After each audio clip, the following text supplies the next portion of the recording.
Números capítulo 4.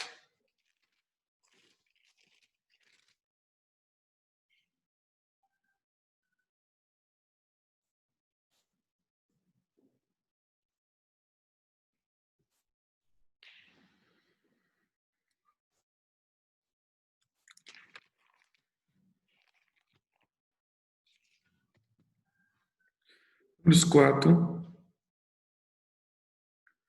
versículo 21.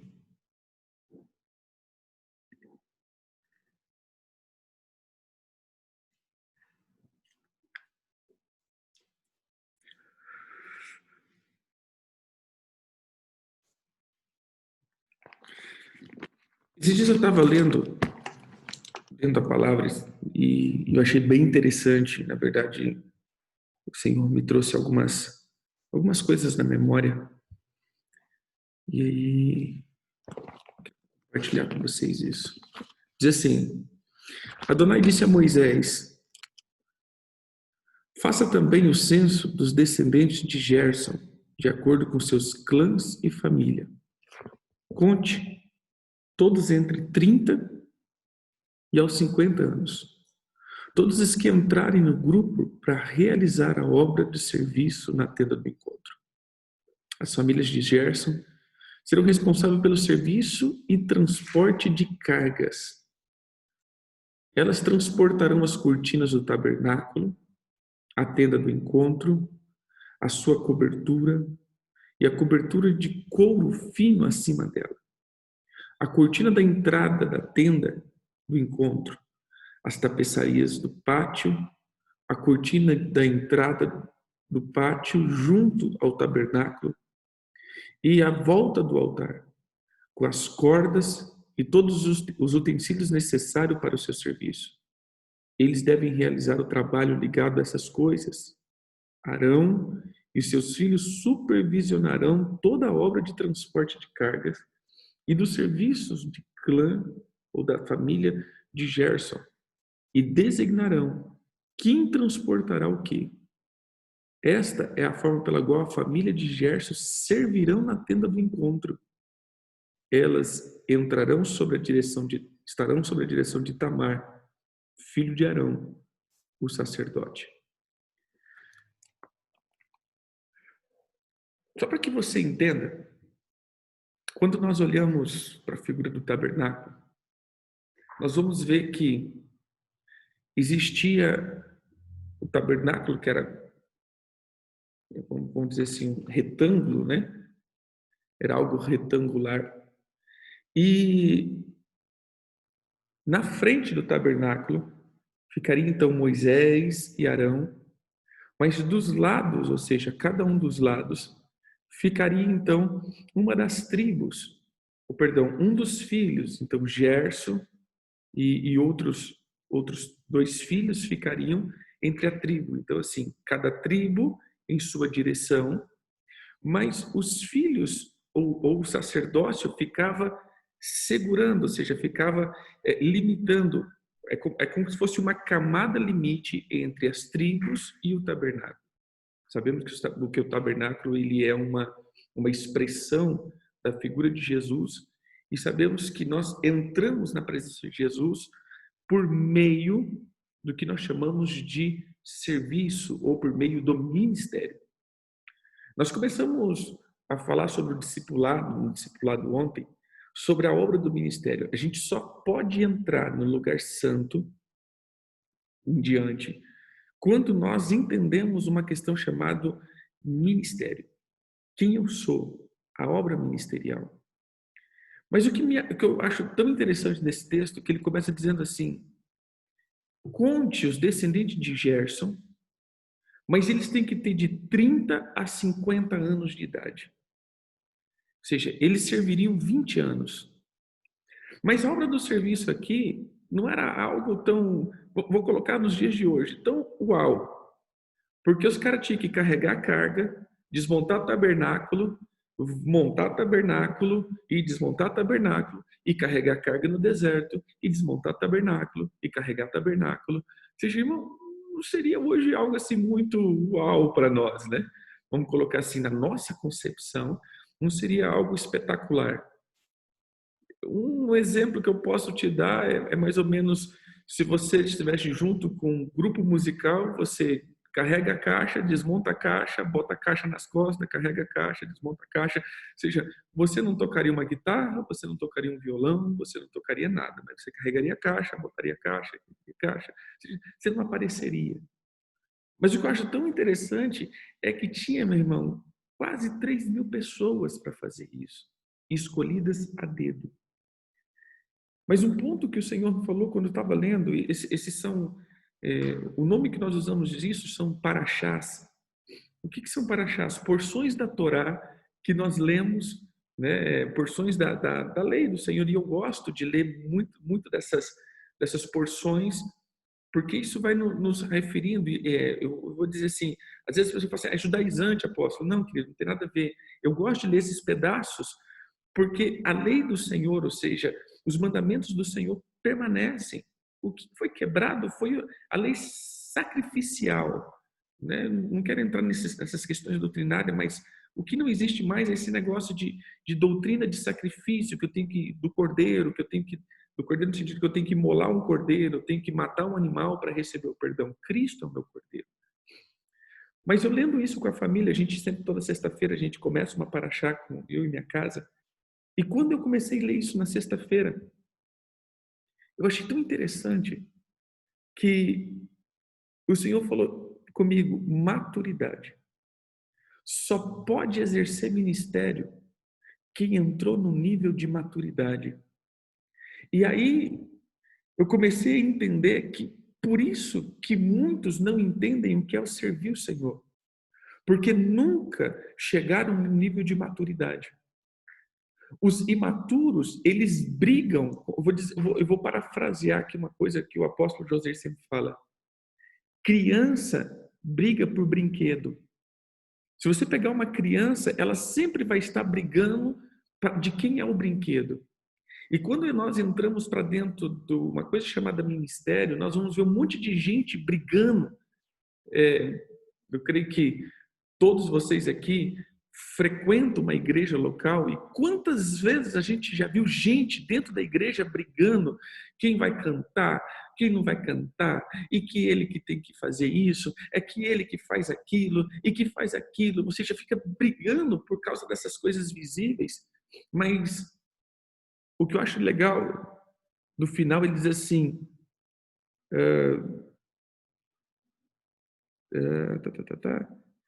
versículo 28. Esta é a forma pela qual as famílias de Gerson servirão na tenda, carregando, servindo, carregando carga. A palavra aqui é carregar carga. Os caras carregariam carga. Os caras serviriam para que toda a nação pudesse ser beneficiada. Quando nós olhamos ministério, ministério nada mais é do que servir pessoas. Ministério não tem nada a ver com aonde você chega, mas é o tanto que você serve. Por isso, quando Cristo ele está para partir, ele diz exatamente isso. Ele diz assim, toma o meu exemplo. Vocês me julgam como mestre e eu sou. E como mestre, eu estou lavando os pés de vocês. Faço o mesmo. E aí, quando a gente começa a olhar para essa questão da obra do ministério, você precisa ter maturidade para continuar no ministério. Irmãos, grave isso que eu estou dizendo. Eu estou gravando aqui no coisa, mas depois grava aí no teu coração, né? Começar ministério é fácil. Seja igreja, seja ministério dentro de uma igreja. Você receber um ministério é fácil. Mas sabe o que é difícil? Você permanecer ministrando. Lembre-se, eu tenho falado isso sempre. A obra que o Senhor quer, ou a grandeza em Deus, não tem nada a ver com quanto eu subo, mas o quanto eu permaneço. O quanto eu permaneço servindo no ministério. O quanto eu permaneço na obra do ministério. Isso vai dizer se eu sou maduro ou não sou maduro. Jesus, com 12 anos, ele já dava show. Ele já dava show, querida. A Bíblia mostra isso claramente. Com 12 anos, Jesus já dava show em relação aos fariseus. Jesus já sentava com 12 anos e botava os caras no bolso. Mas por que Jesus ele não pôde começar o seu ministério com 12 anos? Porque ele não tinha maturidade. Mas apóstolo, está dizendo de Jesus? Sim, Jesus. Jesus ele veio como um homem. E se nós começarmos a colocar, eu vou dizer para mim, eu comecei a servir o Senhor, eu tinha 16. Eu comecei a pastorear com 21. Mas eu lembro que um dia estávamos num evento, eu tinha meus 23 anos, mais ou menos, 24. Chegou um pastor, um amigo, e ele era o preletor da noite. E ele começou a ministrar, ele falou assim, olha, deixa eu dizer uma coisa, Deus está falando para mim que você vai começar o teu ministério com 30 anos. Eu falei, vixe, eu tenho praticamente 4 anos que eu tenho ministério, 4 anos que eu conduzo uma igreja. Ele falou, não, você vai começar o teu ministério com 30 anos. Eu falei, amém. E aí, isso gerou uma expectativa dentro de mim. Quando eu completei 30 anos, o Senhor me pediu um jejum de 40 dias, só tomando água. Depois desse jejum, eu lembro que eu estava debaixo de uma cobertura e ela falou, olha, eu sinto que você está preparado para o apostólico. E aí me ungiu o apóstolo. E aí realmente começou um tempo de maturidade na minha vida. Eu comecei a entender, e já fazia praticamente 10 anos que eu era ministro, 10 anos que eu pastoreava. E aí parece que caiu uma ficha, muitas coisas, e eu olhava para trás e falei, uau, quantas coisas imaturas eu fiz no decorrer desse tempo. E aí eu comecei a entender que esses 30 anos, no contexto espiritual, ele vem quando você gera um nível de firmeza ou um nível de estabilidade. Quando o teu amor, ele começa a ser maduro. Quando você para de buscar os benefícios próprios e começa, então, a buscar o benefício do outro. Isso é o amor maduro. Lembra, se nós olharmos para Coríntios, ele vai dizer isso, o amor, ele sempre prevalece. O amor, ele nunca acaba. O amor, ele nunca quer nada para si mesmo. O amor, ele sempre doa. O amor, ele é altruísta. Ele derrama. Ele não precisa ser derramado, entre aspas.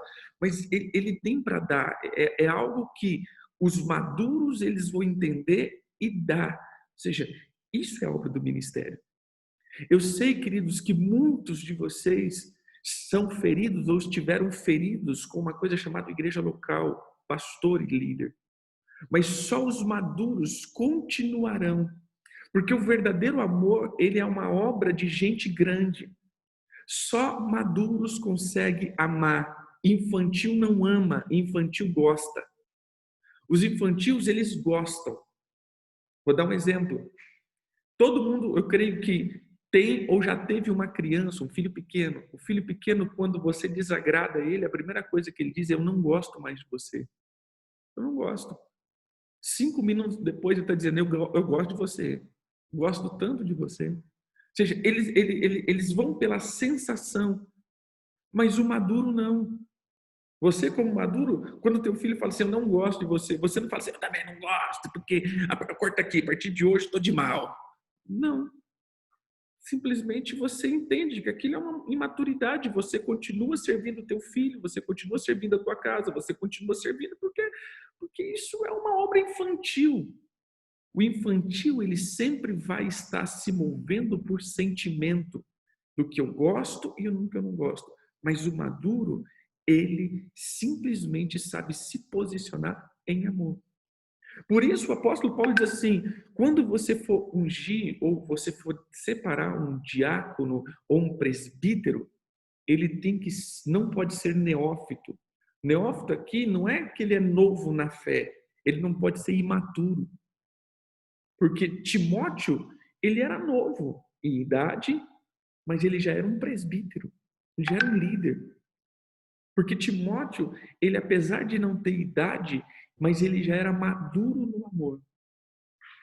Um dos textos que eu amo é quando Jesus ele pega para Pedro, e alguns já me ouviram falar isso, mas quando ele pega para Pedro e diz: Pedro, você me ama?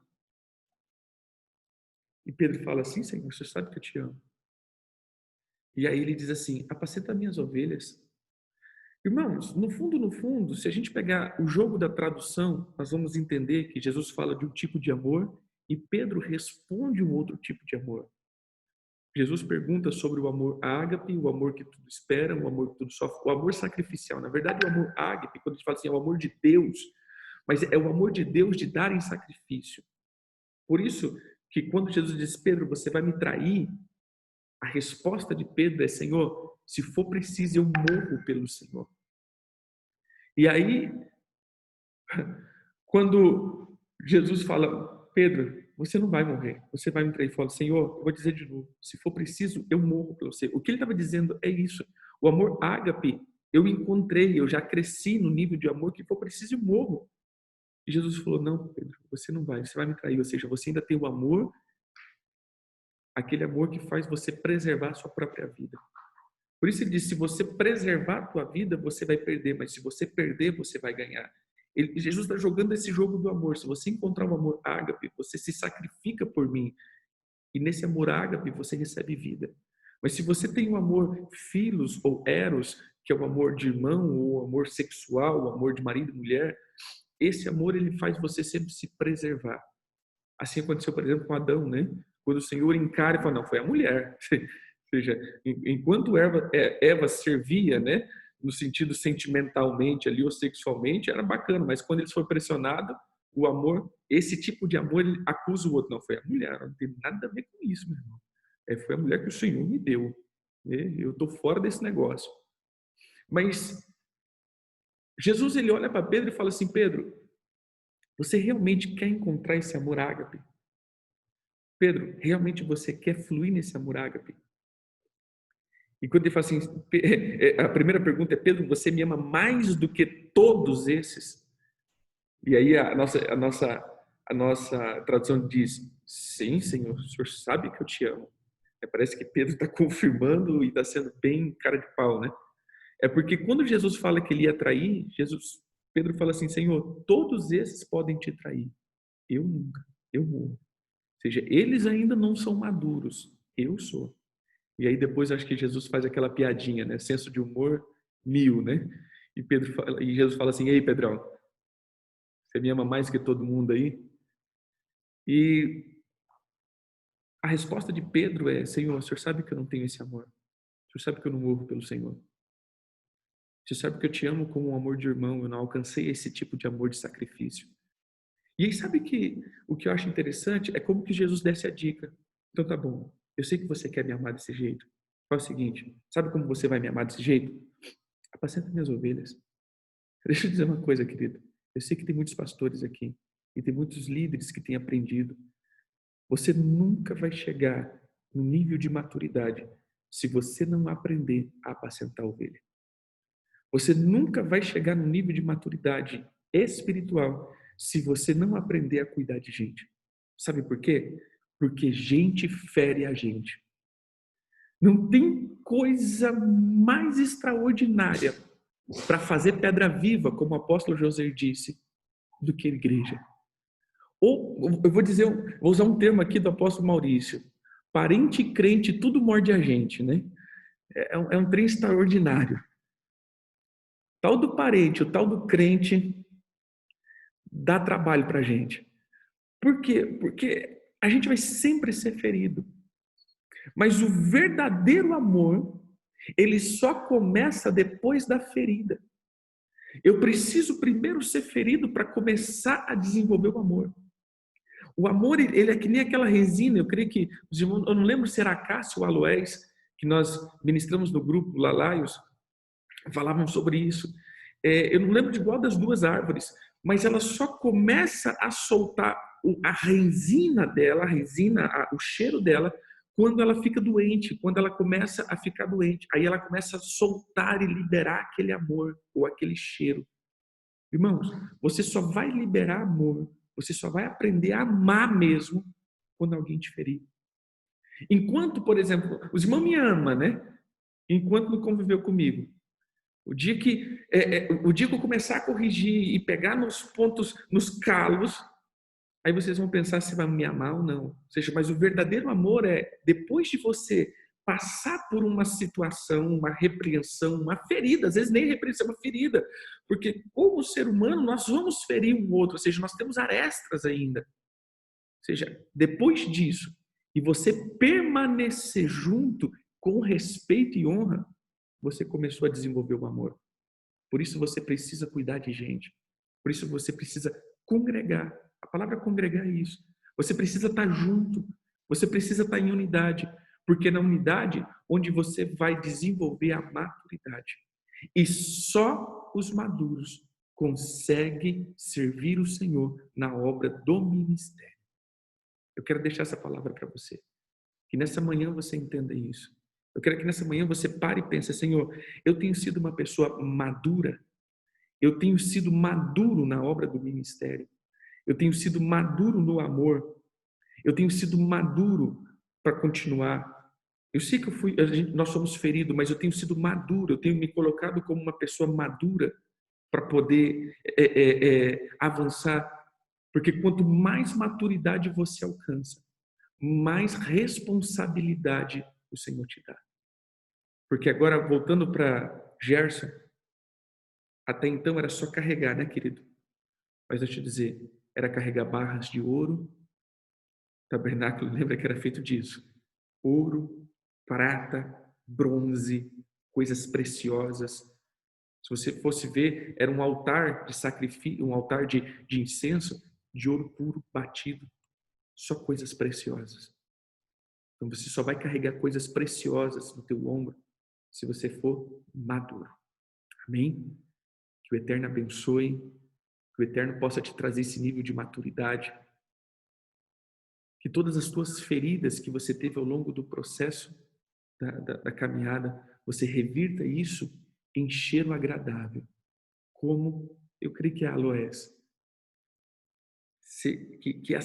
Que esse nível de ferida não produz em você coisas ruins, mas que libera de você um cheiro agradável, como Cristo, que pelas suas feridas nós fomos sarados. O Eterno transforme o teu coração e tire de você sempre pérolas, obras preciosas, ouro, prata e essas pedras preciosas. Que o teu coração sempre emita e transborde o amor verdadeiro que veio de uma superação de feridas e de traumas. Que o Eterno possa conduzir e blindar o teu coração, em nome de Jesus. Amém. Bom dia para todo mundo. Obrigado por vocês estarem presentes.